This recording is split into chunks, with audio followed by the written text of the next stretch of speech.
Hello, everyone. This is Parag Khanna. I'm delighted to be joining you to talk about my new book, Move, and more specifically, the war for global talent in a warming world.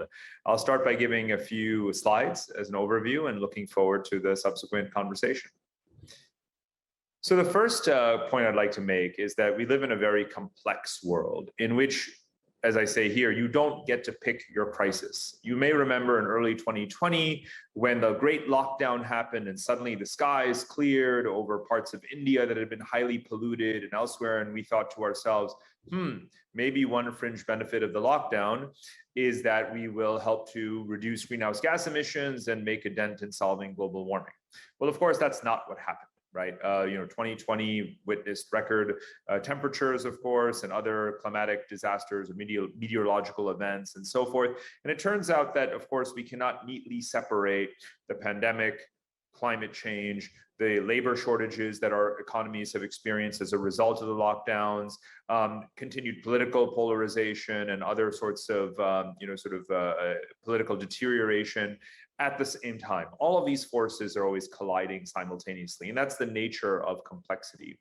So what I wanted to do actually with this project is to try to explore the future of human geography and answer the question, where will we live in the year 2030, 2040, and 2050 in light of these colliding megatrends of the demographic imbalances, meaning the gap between old and young within countries and internationally, continued political unrest, and that could be, again, civil violence, international conflict, state failure, but also even political polarization at home. Economic dislocation can take multiple forms. It can be people being driven away from their geography of work as a result of automation or outsourcing, or also the new opportunities that remote work creates and that allows people to change their geography more voluntarily as well. And finally, of course, climate change, which has now become the single biggest driver of human migration by the numbers year on year. And multiplying all of that by the vast connectivity networks that we have built in the world, the infrastructure that unites us, that enables people to be mobile, which is why I forecast that coming out of this great lockdown will be the next great migration. But the question is where, and to what degree climate change and demographics play a determinative role in where people will be going. Well, if you look at the most dire, but in this, the more we see these forecasts, the more we have to accept them almost as the likely, the most probable scenario, is that temperatures are rising rapidly, and what that is doing is making the maps or the parts of the map here colored in red less suitable for human habitation, and the areas colored green more suitable. You can see, of course, Canada is quite well positioned, as is Europe and Russia and other parts of the world.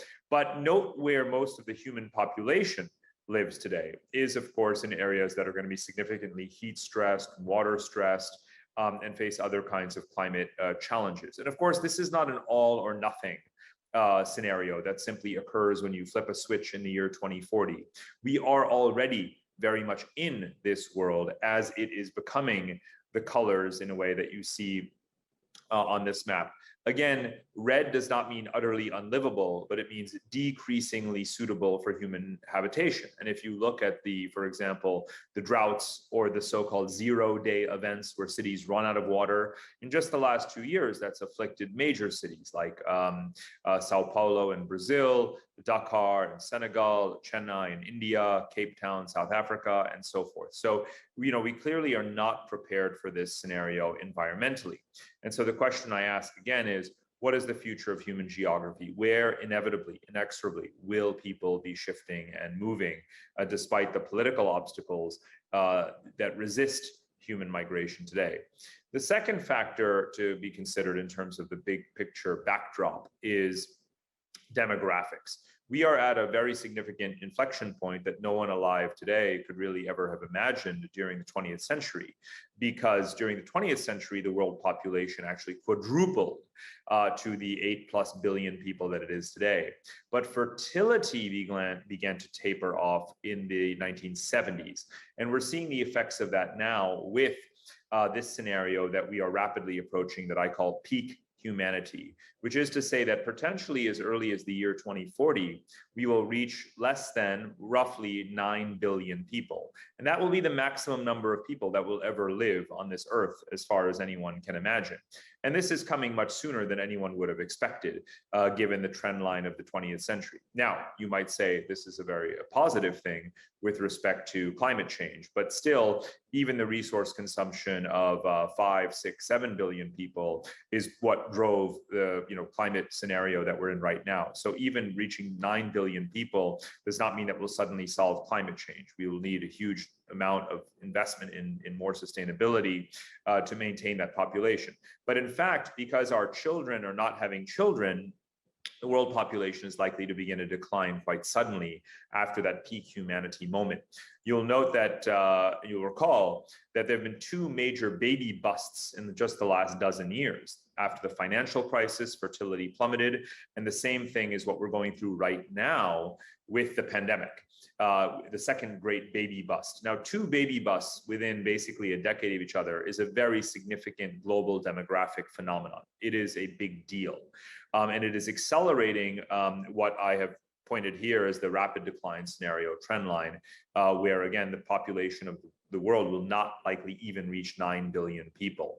Now that leads to, of course, a huge, sort of irony, if you will. Northern societies, OECD countries, Canada very much an exception, tend to be extremely weary of mass migration. But given the aging populations, and this includes Canada, without immigration, your populations would actually be declining. So the irony is that the countries with the highest dependency ratios between old and young are also the places that actually need the most migration, but by and large have been quite resistant to it. And therefore, the question I ask is whether today's populism and xenophobia will actually give way to a war for young talent, because there is basically a finite stock of young people in the world who are going to be the workers, the entrepreneurs, the caregivers, the home builders, the renters, the occupiers. All of that is the tax base of the future, is what you need. And without young people, of course, a society almost by definition will die. So I do think that the more countries realize this, the way Canada has, the more this war for talent will become a global one, and we'll see, in a way, a reversal of today's populism and xenophobia. And therefore, what I do in this book is to focus on youth demographically very much as a subject, not just as a marketing object, as a generation to which to sell things on Facebook, but rather to understand their psychology, their sociology, their geographic distribution, their priorities, their values. Where do they want to go? What do they want? And where they actually do wind up going as they vote with their feet will literally determine the winners and losers of the 21st century. And again, this is, we talk about an aging world, and of course, many societies are aging, but the majority of the human population is still, young, under the age of 40. So their movements over the next couple of decades will absolutely be decisive in terms of, again, determining the winners and losers of the future. Part of this is what I call get them while they're young. Look at students and the war for young students and talent, because when you recruit a student, of course, that person can eventually become a loyal citizen contributing to society. And, education, therefore, is central. And it has been a very competitive arena, and the US has outright dominated. But ever since 9/11, 20 years ago, that started to change.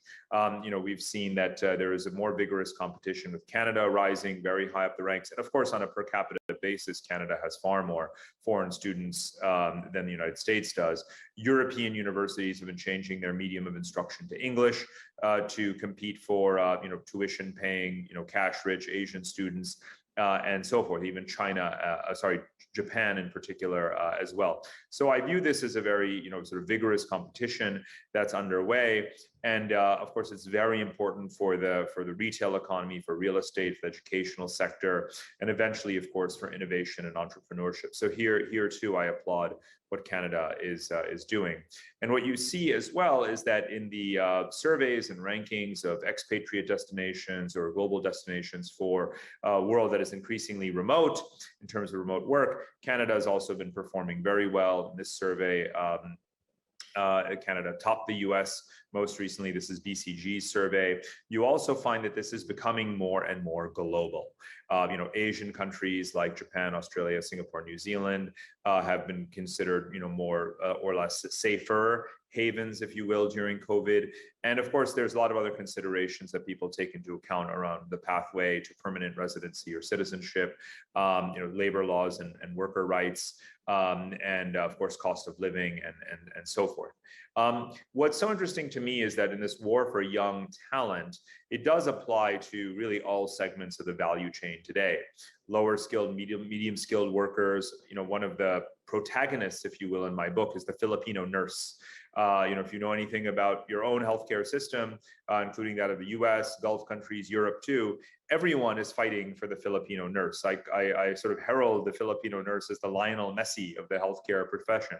There's a competition to get them. The Chinese want the Filipino nurses, the Japanese want them, the Germans want them, Americans, Canadians, the Emiratis, everyone wants Filipino nurses. The country could not possibly produce nearly enough, which is why you might want to be investing in healthcare worker training academies in India, where there is a good 400 million young women who are potential trainees for this profession. And it also, spans IT specialists and highly skilled people as well, all of which are becoming, more mobile professions. So remember that even in non-tradable services, you need to be importing the labor force to fulfill those functions, especially the ones that are not actually being automated anytime soon, despite prognoses, to the contrary. Just look at the UK's current trucker shortage of 100,000 people, 100,000 truck drivers. It's all fine and good to say that you will have automation and driverless cars in the next 10, 20 years. But it doesn't really help Great Britain right now to solve their terrible post-Brexit migration policy. So again, as I said, all rungs of the value chain, countries have to assess exactly what skills they need, at what level they need them, what geographies, what salaries, what countries of origin, develop those relationships and those pipelines. And again, something Canada is doing extremely well in terms of either poaching Americans and foreign talent in America, given the sort of concerns about the stability of the H-1B visa program and other factors, but also becoming an attractive place for remote workers, because you have to keep in mind, as Simon Cooper of the FT said very cleverly here, if you can do your job from anywhere, someone anywhere can do your job. And despite the previous Trump administration's efforts in the US to buy American and hire American, what you found, of course, is that Wall Street banks and consulting firms expanded their footprint of outsourcing to India precisely during the pandemic, knowing very well that in a world of remote work, what Simon has said is absolutely true. So you also have to make your country an attractive place, an affordable place to live, so that remote workers want to be there rather than someplace less expensive, with better weather, one might say. What is the big picture here? We have a situation where the world population has settled into fairly stable regional, intra-regional migration patterns. And these are the largest clusters of human migration in the world over the last 30 years. Former Soviet Union, Africa, Southeast Asia, South Asians in the Gulf countries, within Western Europe, and of course, from Latin America into North America. Now, bear in mind what I showed you earlier about the climate map, and also the one, of course, that hangs behind me right here on my wall.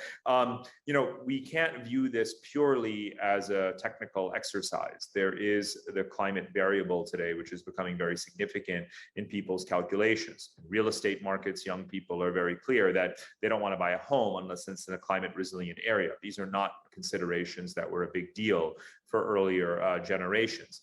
So we have to factor in youth as the subject and protagonist with their own sets of values around what kinds of places they want to be in, the climate factor that is sorting the world into livable versus unlivable places, the policy angle around which countries are doing the best job in attracting the talent that they need in a way that gives those young people stability. All of those factors are at play at the same time for governments and businesses making their considerations.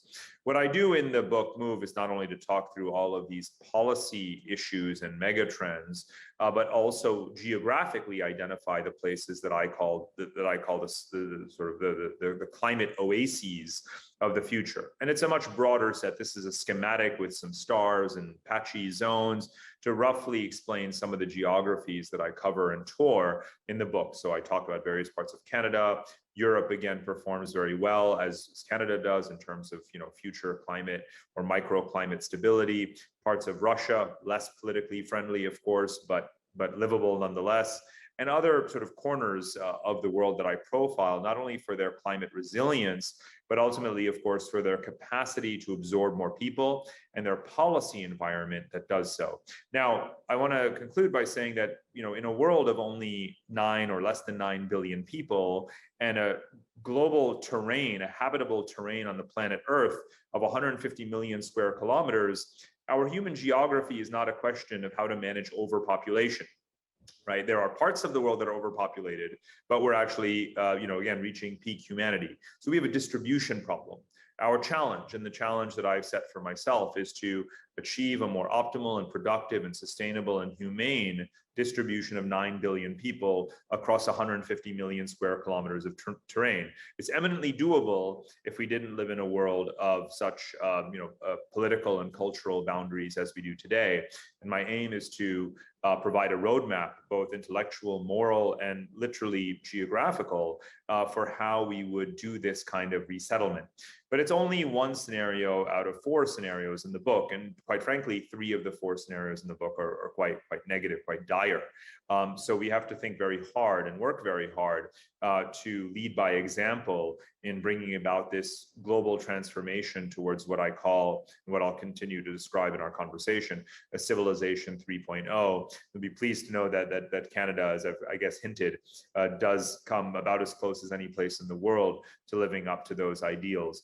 But it's not enough. We have a long road and a choppy road ahead of us to get the rest of the world to think and act the way Canadians do. So thank you very much. Looking forward to the conversation. Well, thank you so much, Parag, with fascinating points. And we really want to continue that conversation. I'm thrilled, therefore, to welcome John Stackhouse, Senior Vice President, Office of the CEO at RBC. John, thank you for being with us today. And thank you very much to RBC for your generous support of the Canadian Chamber. John is going to be chatting with Parag about some of the trends that Parag just touched on in his presentation. And John, we're really looking forward to this discussion. Over to you.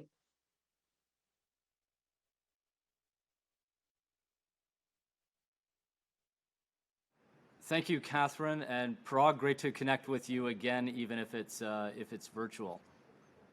Great to see you, John. Thanks so much. Parag, you've just been traveling parts of the world, Europe extensively. What struck you as the biggest difference? Well, I mean, the normalcy of it all, right? After this extraordinary period, we've just been through the most, extensive and suppressive, lockdown in human history, at least in terms at a coordinated global level. But Europe has maintained that unity, if you will. I was, crossing borders every other day, and you take a quick PCR test here and there. But, civic life is back, street life is back, pedestrian life is back, and it really did feel normal and thriving in many ways. Of course, that's what downtown, urban cores can be like. They'll be the first to bounce back unless it's an area that's been ecologically, devastated. But I was really, heartened and relieved. Your presentation and, of course, your new book, Move, gets into the phenomenon of migration and how it could be quite different after the pandemic. We're speaking with a business audience, and there's a lot of concerns about lack of people, labor shortages, and in fact, there may not be enough migration even within regions. As you see the world opening up, are you seeing people moving literally in different formations or patterns than we've become accustomed to over the last number of decades? It's such an interesting question, because sometimes we forget that actually, despite the lockdown, a lot of people are still moving back, moving home. The largest movement of people during the lockdown was, in fact, South Asian construction workers in the Gulf countries moving back to India and Pakistan. To this day, as we speak, there's still a queue for Kiwis to return to New Zealand, because they have to wait until there's enough hotel spaces in the official quarantines and so forth. And maybe they'll never go back. Maybe, this is it. It's the end of their version of Aussie walkabout, because they realize that New Zealand's kind of the perfect place to be as the rest of the world goes mad. So there's that. And then some of the things that I talk about in the book involve the new directions, the new vectors, right? Because historically, and you rightly mentioned regions, we tend to migrate within regions. And of course, there's large exceptions to that, like South Asians in North America, but that's not tens of millions yet. Whereas if you look at, some of the totally new patterns that will emerge because of climate change, I'm talking about the possibility of tens of millions of South Asians moving north into Central Asia and Russia and other parts of the former Soviet Union, larger population transfers across Eurasia, because in a way what you've already seen is there is a significant number of Chinese and Indians and others that have now kind of planted roots in Europe. And I think that's going to increase given their economic density of their economic ties. And this is new stuff. It would be the first time that you would have 5 to 10 million, South and East Asians in Western Europe. It's never happened before, right? So we're entering a pretty novel phase when it comes to the kind of ethnic intermingling that is going to take place in this century. Touch on the challenges of receptivity. We're seeing a backlash against immigration. This isn't a new phenomenon, but it does seem to be a little more acute as we come out of the pandemic. Certainly tensions again on the U.S. southern border, more debate in Europe, as you well know. Do you see that becoming a greater force as the world opens up, or will we become more comfortable with intermingling and greater migration? Right, probably a lesser force, quite frankly. And let's be clear that I think factually, objectively, analytically, we give more attention to the backlash against immigration than it matter-of-factly deserves. Because if it were such a powerful force, it would have at some point actually prevailed and prevented the continuous mass migrations that we've been experiencing. Yes, it is true that as a matter of political compromise, Angela Merkel reduced the massive inflow of Syrians and other refugees in 2016 from the 1.x million to just tens of thousands. But however, look at what she achieved. We just had another election in Germany last month. And of course, the right-wing parties were vanquished, disappeared off the map. And instead, you now have a center-left, or really a left coalition that's relatively pro-migration. So whenever we talk about Western publics getting, worried about mass migration, I said, please specify, because Hungary and, the five-star movement in Italy don't speak for Canada, and they don't speak for Joe Biden, and they don't speak for Germany. And dare I say, those are far more important in representative societies. So, as you know, I'm always tipping my hat to Canada for remaining very consistent on this. 10 years from now, when it comes to demographics, now when we talk about America, 10 years from now, we'll look back and we'll say, Trump who?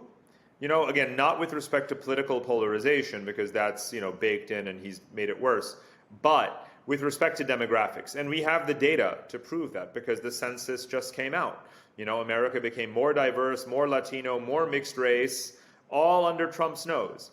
And Biden is planning on expanding the H-1B visa quota, allowing spouses of migrants to work, document a pathway to normalization, citizenship for 13 million undocumented migrants.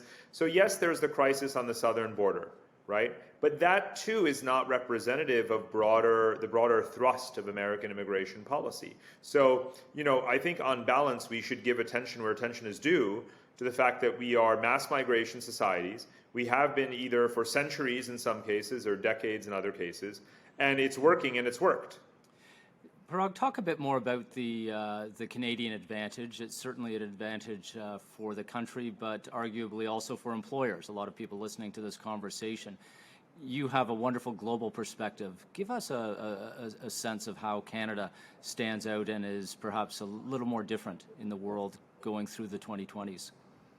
Well, some of it, of course, is geography. And I've spent some time in articles that I've written kind of comparing the divergent trajectory of Australia and Canada, two resource-rich Antipodean, countries that have followed a similar economic trajectory, but I see a significant divergence owing to, in Australia, of course, climate change will have a much more negative impact, of course, than it does on Canada. And they are an island, and their immigration policy now is very restrictive, and they do have a backlash there. So in many ways, you're no longer fraternal societies the way, or at least in fewer ways than you were before. So the Canadian advantage also is again, having this consistency and openness. I put myself through the Canadian points-based application system just as a research item, for the purposes of this book, and I scored very low. Even though I have a PhD, but I'm 44 years old, and the system is rather ageist. I used to be the young guy, it was kind of like a strange experience. But if you're like a 20-year-old Brazilian, you're off the charts, So, but again, at least it's clear and transparent, and Canada wants young people, and you're investing in affordable housing. Your immigration journey begins day one when you arrive. The new job creation, this is something you know very well, is mostly in a full-time employment. So the gig economy is less of sort of precarious risk to people, the good labor regulation. So there's so many things, and here's the important thing that I just want to mention. Young people pay attention to these things. They're not waiting for the old guys, you or me or others, to tell them and to market our systems to them. They're unbelievably shrewd and savvy.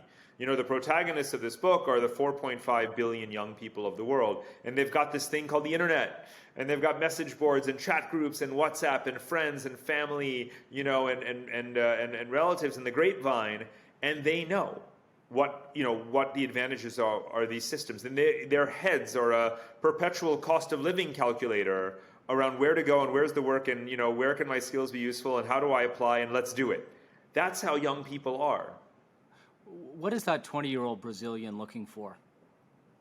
Well, it could be admission to, a community college, a vocational program. He's going to be working and studying at the same time to afford it.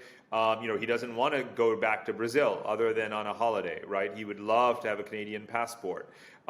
He's gonna work hard as immigrants do, and he's gonna fall in love with someone of probably a totally different ethnic group, and he'll contribute to Canada becoming even more of a polyglot mixed race society. That's what he's already doing. That's what all of the young immigrants in Canada are doing, and they'll continue to. As we've all seen through the pandemic, technology is accelerating a whole bunch of changes, good and bad. And there is much debate about the work from anywhere, WFA, phenomenon, which some people may say becomes a counter-argument to your thesis, that migration matters less because we can indeed work from anywhere. How are you thinking through those competing forces of physical movement and virtual access? I mean, it matters more than ever, actually, because if you think about every remote worker as an investor, then you're competing for those investors. And so if you are America and you're losing your best and the brightest because they want to go live in Panama, you just lost a taxpayer, and that's why instead of, before the pandemic, how many countries had nomad visas? Like 2. Today there's 75 countries who have them. So there is already an all-out, no holds barred war for talent underway in the world today. No question about it. So you don't want to be losing your workers. So you don't want to say, oh, well, it's remote work anyway. It's not about place. Of course it's about place, because people will change their citizenship. They'll relocate. They'll start companies elsewhere in other jurisdictions, and they'll deprive you of tax revenue and give their investment elsewhere. So there's no question that geography still matters immensely. How do employers and even countries think about playing to their strengths in that kind of competitive environment when not just individuals, but we're seeing teams of people, especially highly talented people, do some jurisdiction hopping? What do you think are going to be the competitive advantages for that high-skilled talent in the years ahead? Oh, so I mean, they get to dictate their terms, so to speak, right? And you're seeing this in the current tug of war over highly skilled talent. So imagine company A says everyone has to return to headquarters. The boss wants you reporting for duty on Monday morning, and company B says, nah, you can go live wherever you want, and we're going to give you can maintain your headquarters salary, your San Francisco level salary, or your Toronto level salary. And company C says, okay, you can work remotely, but you have to keep telling us where you're living at any given time because we're going to do a cost of living adjustment on your salary. So you're a talented software programmer. Which company are you going to work for, right? Either company B or go start your own thing in Dubai, right? And build a team around you, or obviously cloud native. Even the traditional type of companies that I'm talking about are now competing with cloud native companies that don't really care at all about location. So this is the most intense phase of the war for talent that we'll ever have experienced in history, right? And it's just getting warmed up as a result of the geography-free nature of digital services work, which is 40% perhaps, an estimated 40% of the world's labor force, a very significant number, and growing, of course, because that's our measurement from roughly before the pandemic. I mean, can you imagine how much larger it's going to be after the pandemic? For employers, you've touched a bit on this, but maybe give us a deeper sense of what is needed to win in that war of talent, if indeed it's just heating up. Right. So the flexibility that I'm talking about from a human resources standpoint is obviously one thing. So see the world through the eyes, of the young, talented, employee, and what do they want? So accommodating that is important, but not, sort of to the ends of the earth. I think that there's going to be some interesting compromises because retention traditionally, derives from loyalty, and retention are related to obviously compensation. B, internal mobility, I got to work in this office and that office and switch to this team and that team. And also the geographic mobility, I got to actually travel around the multinationals ecosystem. And then the third thing is training. So they paid for my MBA. I got upskilling. We have a great lecture series. I got mentored. So these are, again, compensation, mobility, training have been the three pillars. The fourth now is flexibility, right? Around wellness, 4-day work week, and obviously geography, this sort of thing. So those are, I would say, the pillars that employers have to consider. For employees, what skills are you seeing growing in demand and will be really differentiators competitively in the years ahead? Well, actually, so remote, being in a remote team, or being either a capable participant or an active leader of such a team, obviously a willingness to go in person. So one of the hybrid options that I see emerging that makes sense is that smart companies are saying, okay, I get it, you want to be remote, but here are the 6 hubs in which we're creating satellite offices. And these are like nice cities, towns, whatever. Try to be near these places because they have good airports, and we'll have a monthly meeting in that city, or to the extent that business travel resumes, we want you to be close enough to that airport. And that's like a nice, flexible, middle kind of compromise that of geography and remoteness, balancing those two. So playing ball with that kind of thing obviously will score you points right now. Parag, if we had this conversation a couple of years ago and I asked you what are you most concerned about disrupting your thesis, you might have said, well, a global pandemic. As you look forward through the 2020s, what do you think could be the biggest whether it's a black swan or another disruptive event that could change the course of what you've laid out? So, just to be clear, the mass migration scenario is just that. It's a scenario. It's not a guarantee. It's a scenario that I prefer because I think that migration is more a solution to problems than the problem itself.